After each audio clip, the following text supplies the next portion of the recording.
We knew this place was a major fixer-upper, and we just don't have any money left. Then you spent $25,000 just to have the nice stuff. We justify it as an investment, and then we think about how to repay it. When the bills come in, I just put them in a drawer, and I don't know what happens to them after that. It'll cost you almost $19,000 in interest by the time you're done. What? Money, money, money, money, money, money, money.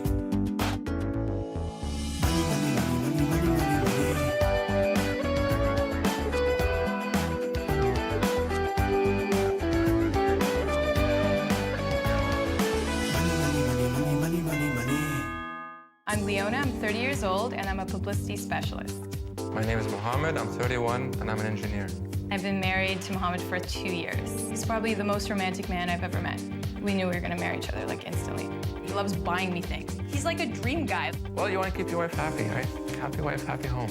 We decided to buy the house we're in now because what I really wanted was to buy a place with character. It's hugely important to me. For the most part, most homes are just cookie-cutter homes, carbon copies of each other. As soon as we walked into this house, I just fell in love with it.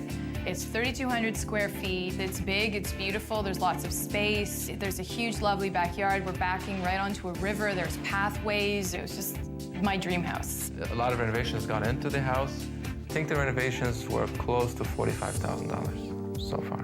1 month after we moved in, we went to Thailand, Cambodia, Syria, and Lebanon for a month. The house wasn't even finished, and we just took off. We looked for Persian carpets in Lebanon. We kept upping up the quality until we got the best 3 Persian carpets in the store. It was really fun spending a lot of money in beautiful, exotic foreign places, like buying silk curtains from Thailand.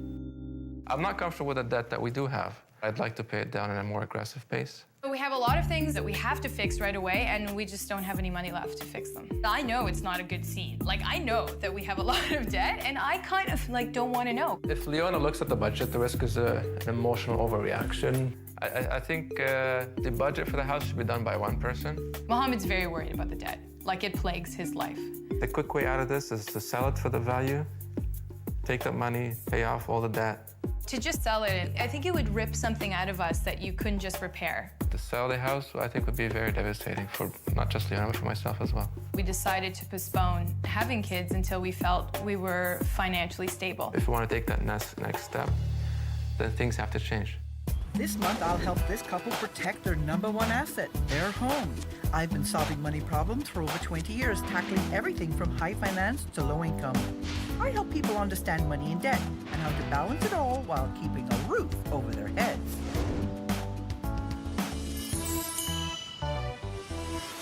Young and affluent, Leona and Mohammed have been spending like there's no tomorrow.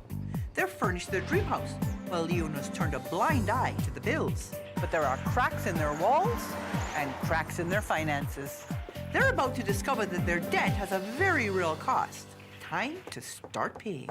Hi, Gail Voss-Oxlade. Hi, Leona. Nice to meet you, Nice to Leona. meet you. Hi, Mohammed. Nice Hi, to meet you. Mohammed. Nice to meet you. If you don't mind, the first thing I'd like to do is just drop my bag and have a quick look around. Come on in. Great.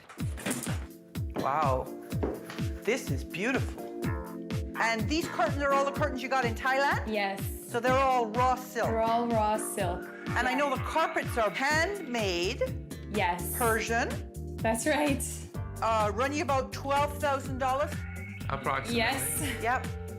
Was the kitchen like this when you got here? We bought the fridge. And then these are the stairs that need a railing, right? Yes. We have to finish certain parts of this house to be able to be covered fully for insurance, like adding a banister down a staircase that nobody ever uses. Have you priced out the railing? I think it was about $700. How much was the vacation you took right after you closed the house? $8,000 to $9,000. Ah, so now we know where your priorities lie. At what point do you stop spending because it's already enough? I think we have stopped spending and now have been paying off debt. So last 6 months, you can say about $4,000 or $5,000 have been paid off.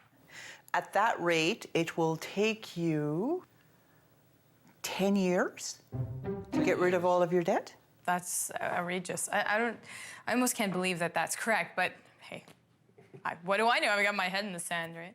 I'd like to see those Well, you're calculations. doing about $4,000 or $5,000 every 6 months, so that's about $10,000 a year, and you have about $100,000. That's right. Now you're agreeing with me. Yeah. It's like a showdown. Yeah. So did I just win the first one? I think you have. Yeah. Yeah. And yet, if you don't know what's going on, how will you know when you're actually at risk? I won't. So sell the house. That would be heart-wrenching for us to have to sell the house. Well, you might have to do it. I'm going to show you the last 6 months worth of numbers that you sent me. I didn't think you stopped spending. Ready? Yeah. You buy a house for $386,000 and you put $20,000 down. And then you immediately get a $25,000 loan. So some moronic lender decides to give you more than the value of the house. This is, yes. And then you pay mortgage loan insurance because, of course, your down payment is less than 20%. So on a $386,000 house, you automatically owe $401,000. Yes. And then you went out and spent on credit just to have the nice stuff. Chandeliers, about $1,200. You put in some trees to act like fencing. There's that beautiful bedroom furniture. You pay $2,600 for a fridge. It's the best fridge you can buy. I bet it's the best fridge you can buy for a total of $48,687.69. Here you sit at 30 years old with a big honking mortgage and $100,000 worth of consumer debt. See this $12,000 in credit card debt right here? Your current payment? It'll cost you almost $19,000 in interest by the time you're done. What? When all is said and done, are you really prepared to pay another $50,000 in interest on all this debt? Absolutely not. No, it's disgusting. You're sure? Yeah. To put it into a perspective that makes it as serious as it actually is, you're overspending every month by almost $4,000. And if you keep it up in 5 years, you'll owe $1.1 million, 3 times what this house is worth. How long do you think you'll have to delay having children if you're $1.1 million in debt? Indefinitely? That's not going to happen. We're not going to have children if we're that much in debt. It's not going to happen.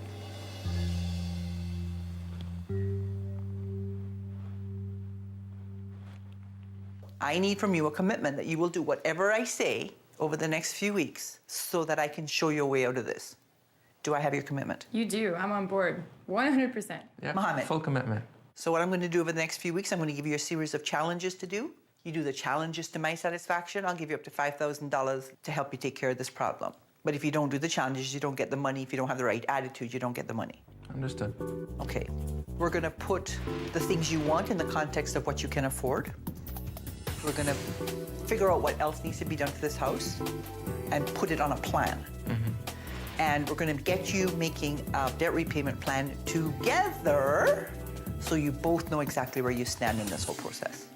Mohammed and Leona have spent the past year renovating their Century home. It's big, it's beautiful, there's lots of space. My dream house. They did it all with credit, and thanks to their extravagant taste, their debt's getting out of control. You pay $2,600 for a fridge? It's the best fridge you can I buy. bet it's the best fridge you can buy. Mohammed thinks he's managing the money on his own, If Leona looks at the budget, the risk is an emotional overreaction. but it's only smoke and mirrors. Mister, I can take control of this and fix it myself. You had your chance, and now it's my turn. For the next month, these homeowners will learn to live on a strict cash budget. No more credit cards. They'll complete weekly challenges to tackle their money and relationship issues. And if they're willing to change, I'll reward them with thousands of dollars to pay down their debt. No changes, no money. Before I tell you what the money's about, you gotta give me the plastic. Good boy. And so here comes the bad news. I'm gonna cut your variable spending by 78%. Oh my God. Okay. Instead of the $9,100 you have been spending, you'll have just over $1,900. You'll have $200 a week for food. That's a lot of money for 2 people. Yes, it is. You'll have $117.50 for transportation, $82.50 for entertainment, $50 a week for clothing and gifts, and $42.50 for other. You have a cat? 2. This is cat food. This is medical, whatever you may have to get that's not by prescription. So we come to your first challenge. If you want to stay in this house, you have to fix the money. And so that's where we're going to start, okay? Okay. You have to make a debt repayment plan that gets you completely consumer debt-free within 3 years or less and make the rest of the budget balance. You need to talk about it as you're doing it. I don't want him saying, well, we're going to have to do this, we have to do this. And you're just going, yeah.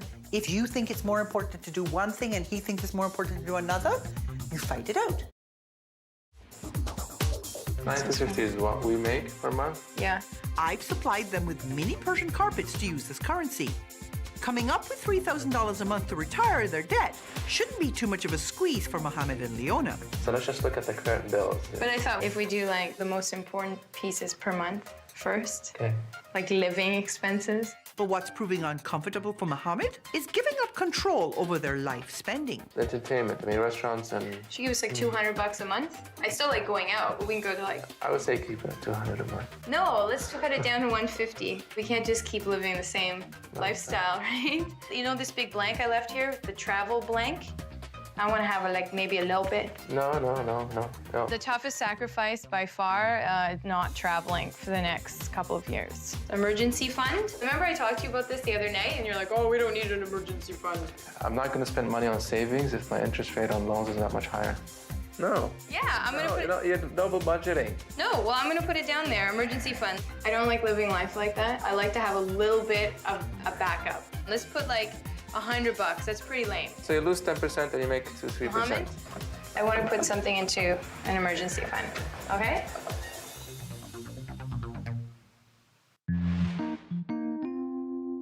So how did you find the whole budget making exercise? You just shut up for a minute. I had a bit of a battle with Mohammed. For me to go in and say, no, let's look at it this way, a new way, Yes. was very difficult for Right. him. Right? So Can you see that this is as much an issue of communication as it is of numbers? You need to find a common ground. And I think we did. We did compromise on our approach. You have no money for vacation, really? we'll still do things. We just won't go on big trips. We'll do things locally. You know, we can be creative. That's great. Yeah. And then we come to my favorite category of all, home maintenance. And what do you put in the home maintenance category? Nothing. Really? Well, that was the emergency fund. That was 6. No. An emergency fund is the money you have in case you get sick, you lose your job, crap happens, serious crap. And you only have $100 a month going into your emergency fund. That's not enough. Well, that's because we have debt. And I'd rather tackle the debt than save money. And where do you get the money to deal with the emergency? We put it on a credit card, and then, Thank you. then we're in trouble. This is what I was Thank trying to you. say.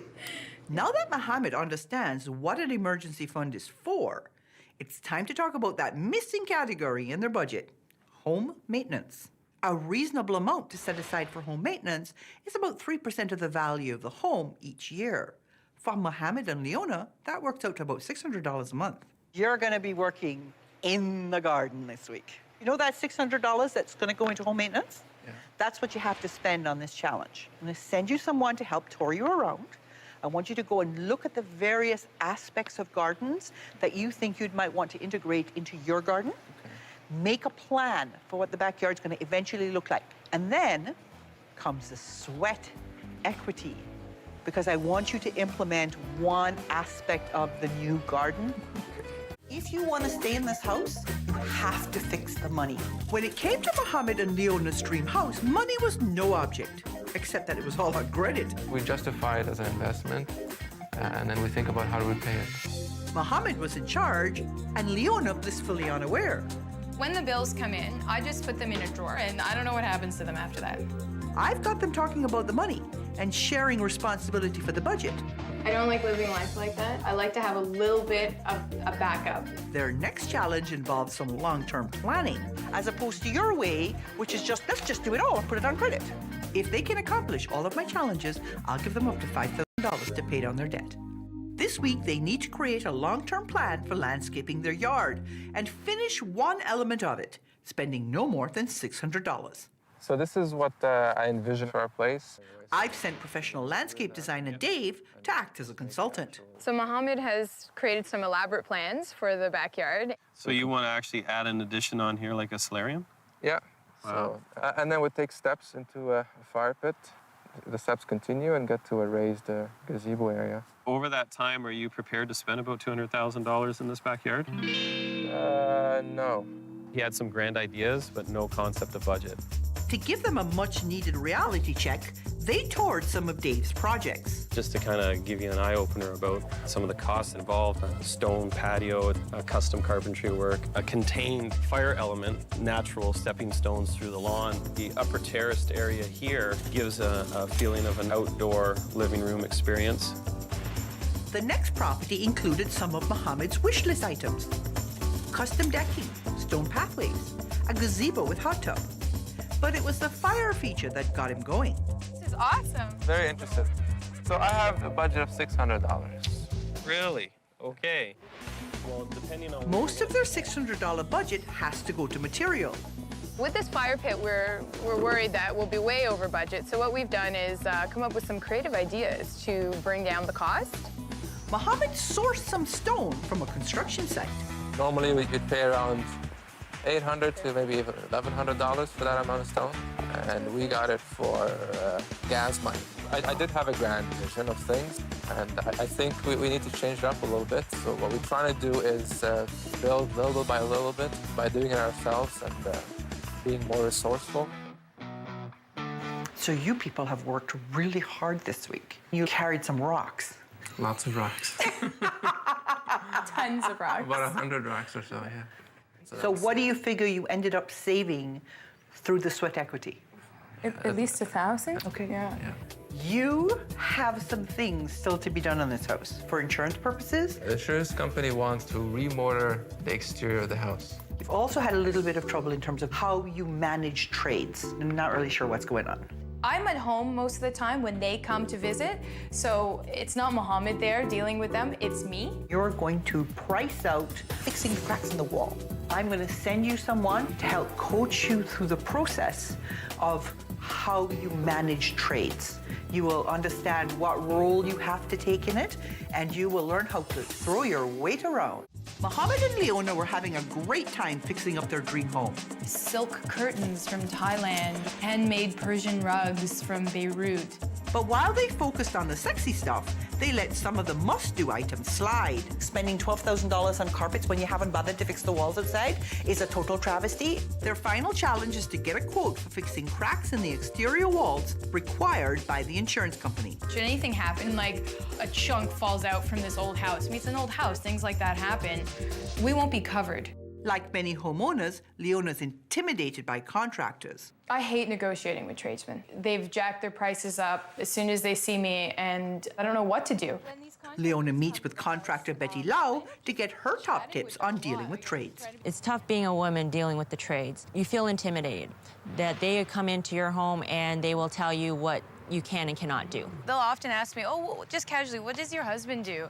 And when I say what he does, they know it's a good career. Remember that the contractor prices the client, not the job. The only information that I would give them is we're really tight for money. You must tell the contractor that he's not the only quote, because what's going to happen is that he's going to think that he has the job and he's going to quote higher.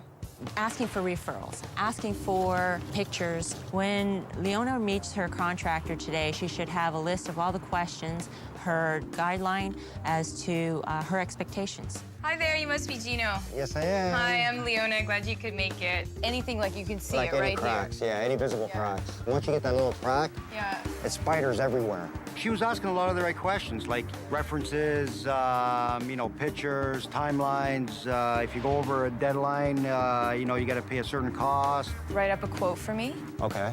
Actually, she did pretty good. Thanks. It was nice meeting you. Nice meeting you too. Take care. Bye-bye. I've got a quote now for the mortar around the entire house, $1,200. Our budget is $600 per month. So we could save up for that. I'm really excited, actually. I feel much more confident. I feel empowered. I feel like I have the control. And I think that I'm actually going to save money in the future when we're dealing with people who have to fix our home. Did a great job on the fire pit. Thank you. So did it actually come in on budget? We came under budget, I think. Oh, excellent. By about $50 or so. And how are you communicating with him now in terms of the money? Better, actually. Yeah. So what would you say would be the biggest lessons you learned over the last few weeks? Well, the biggest one is that if we're actually working together, we're on the same page, we actually are going to be more successful paying down our debt. Right. Was this worthwhile for you? It's definitely worthwhile. We have better control of our finances. We know where each dollar is going. Yep. And then when it comes to the house, we actually budget on a monthly What a basis. concept, eh? Yeah. She's taken a home that we found really problematic, and by helping us with our budget, now we actually see ways of fixing the home and still being comfortable living here. Well, when I got here, you were overspending by about $4,000 a month. Yeah. And you were sort of doing whatever you wanted, whenever you wanted, damn the money. Yeah. And eventually it'll all take care of itself. Yeah, And- magically. yeah, exactly. And now you know that if you have a plan, you're much more likely to get from where you are to where you want to be. And you're on a debt repayment plan that will see you debt-free in 3 years or less. Our ultimate goal was to figure out our finances so we could move forward and have a family. And what Gail has done is she's come in and really sort of put us on the right road to get to that goal. You went outside your comfort zone, and you took a lot of guff from me. And so I have a little something. Yes. Done. Thank you. Oh, thank you. Oh. 2 months later, Mohammed and Leona found the money to finish the repairs needed to meet their insurance requirements. They're both committed to paying down the debt within 3 years so they can stay in the home they love and begin a family together. Best of all, Leona got to hear the 3 little words every woman wants to hear. I was wrong. Okay.